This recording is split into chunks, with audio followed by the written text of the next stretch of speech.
Hello students, how are you? Today we are going to discuss the dimensional analysis numericals. तो first numerical क्या है मेरे पास? Check the correctness of the relation. So lambda equals to h upon mv. Here lambda is the wavelength, h is the Planck's constant, m is the mass and v is the velocity. So first of all we have to check the dimensions of wavelength. Lambda is the wavelength that is on the left hand side. So wavelength means length of a wave. हमें पता है कि जो dimensional analysis है उसमें mainly हम तीन dimensions लेके चलते हैं, एम, एल एंड टी. तो यहाँ पे किसकी बात कर रहे हैं? वेव लेंथ, मतलब लेंथ की बात की जा रही है. तो इसके डिमेंशंस कौन से पिक करेंगे हम? एल. तो यहाँ पे वेव लेंथ के डिमेंशंस लेफ्ट हैंड साइड क्या आ गए मेरे पास? एल. और सेकेंड हमारे पास एच. राइट हैंड साइड क्या है? फर्स्ट मेरे पास H. H is a Planck's constant. So H equals to energy upon frequency. तो Planck's constant मेरा किसके इक्वल होता है? Energy upon frequency. So units dimensions of energy is equals to work. तो यहाँ पे मैं एनर्जी की जगह पे क्या लिख सकती हूँ? वर्क. नीचे क्या आ जाएगा? Again frequency. So work is equals to force into displacement upon frequency. Dimensions of force is m, l, t minus 2 and dimension of displacement is l. Frequency is the reciprocal of the time period. So ऊपर देखो l, l के साथ multiply होके क्या बन जाएगा? l square t minus 2 और t आपके पास यहाँ पे क्या है? नीचे +1 है, ऊपर जाके क्या हो जाएगा? -1. फर्दर इस t माइनस 1 को भी मैं ऊपर लेके जा रही हूँ. तो ऊपर क्या था? t माइनस 2, ये -1 ऊपर जाके क्या हो जाएगा? +1.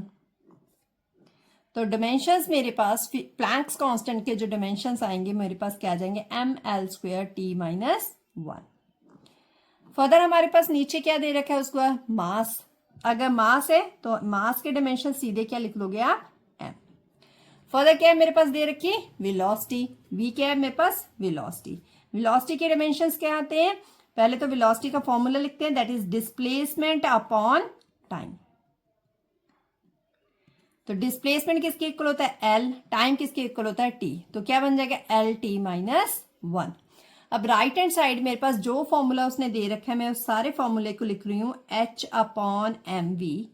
एच के डिमेंशंस क्या आए हैं मेरे पास? M, L square T minus 1 और मास के एम, वेलोसिटी के एल टी माइनस 1. जो चीज ऊपर के साथ कैंसिल हो रही है मैं कैंसिल कर रही हूं. मास के साथ मास कैंसिल हो रहा है, लेंथ के साथ लेंथ स्क्वायर, टाइम के साथ टाइम.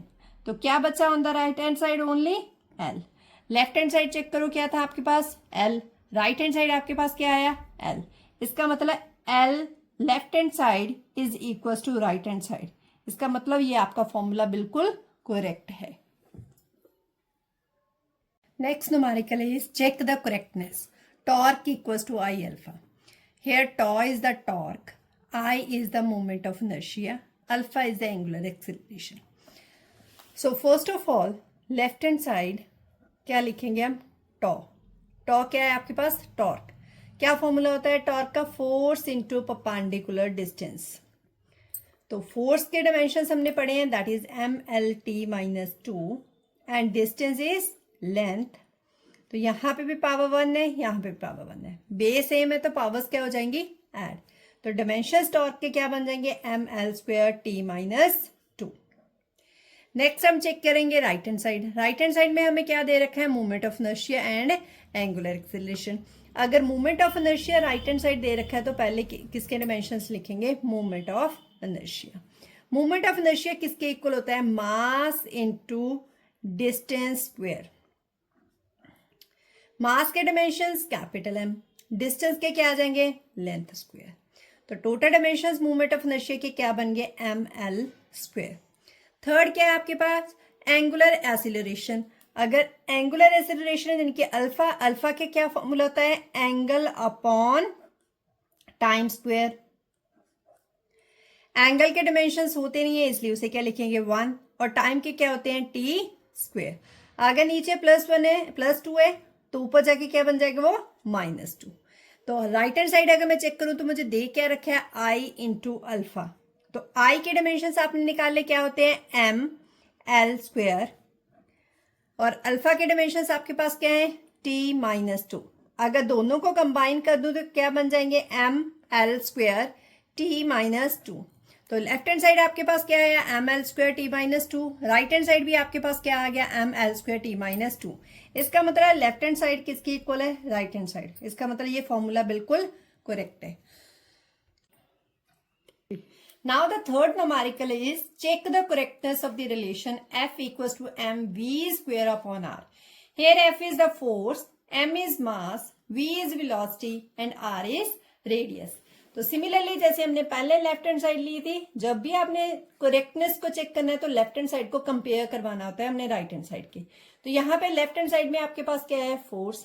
फोर्स के डिमेंशंस क्या याद करवाए थे मैंने M L T minus two.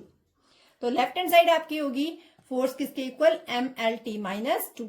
Now check the right hand side. Right hand side में आपको फर्स्ट क्या दे रखा है मास। मास के डायमेंशंस डायरेक्ट हैं क्या होते हैं एम।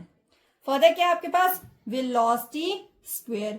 वेलोसिटी के डायमेंशन कहां से निकाले थे हमने डिस्प्लेसमेंट अपॉन टाइम और ऊपर क्या दे रखा है स्क्वायर। डिस्प्लेसमेंट को किस डायमेंशन के साथ लिखते हैं लेंथ और नीचे क्या आ जाएगा टाइम और ऊपर क्या है इसके स्क्वायर। फर्दर क्या लिखोगे L square by T square और नीचे क्या दे रखा है यहाँ पे रेडियस। रेडियस क्या है एक डिस्टेंस है तो ऑब्वियस इसके डायमेंशंस क्या आ जाएंगे एल।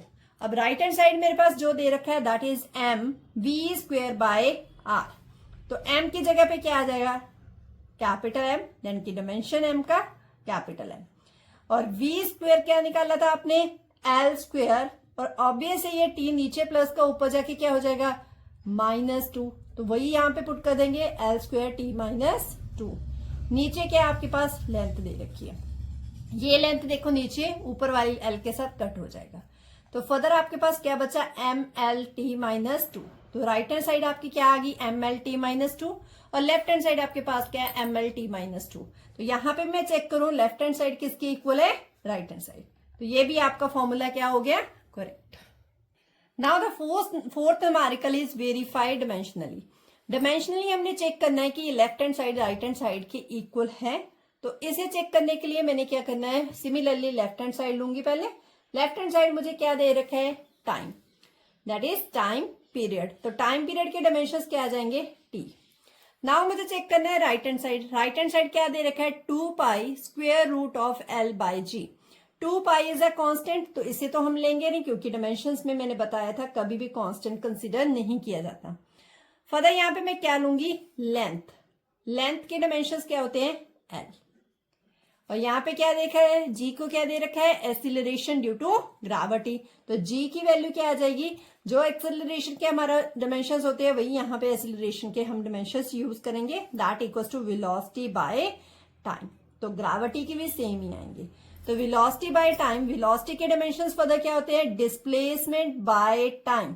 तो वेलोसिटी के मैंने पुट कर लिए डिस्प्लेसमेंट बाय टाइम और ये वाला टाइम आपका साथ में वैसे ही आ जाएगा। डिस्प्लेसमेंट को हमने क्या लिखना होता है एल और टाइम का नीचे क्या आ जाएगा स्क्वायर। तो नीचे प्लस है तो ऊपर जाके क्या हो जाएगा माइनस टू। अब राइट हैंड साइड सारा चेक करो है क्या आपके पास दे रखा L by G. 2 pi is a constant इसलिए इससे नहीं लोगे। सिंपल आपने किसके डायमेंशंस लेने हैं एल बाय जी का स्क्वायर रूट। तो एल का आपने क्या लिखा था कैपिटल एल। जी की वैल्यू आपने क्या लिखी है एल टी माइनस टू और ऊपर क्या आ जाएगा इसका स्क्वायर रूट। एल के साथ एल कैंसिल, नीचे जो आपका यहाँ पे बचा that is T minus to का स्क्वायर रूट। नीचे माइनस में ऊपर जाके क्या हो जाएगा ये प्लस में और ऊपर क्या आ जाएगा स्क्वायर रूट। स्क्वायर रूट के साथ स्क्वायर क्या हो गया आपका कैंसिल और जो आपकी राइट हैंड साइड है वो किसके इक्वल आ गई आपके टी के। लेफ्ट हैंड साइड चेक करो वो भी क्या है आपके पास T. Right hand side check करो वो भी आपके पास क्या है ये टी। तो यहाँ पे मैं फिर से लिख सकती हूँ left hand side is equal to right hand side. इसका मतलब फॉर्मूला ये भी करेक्ट है हमारे पास।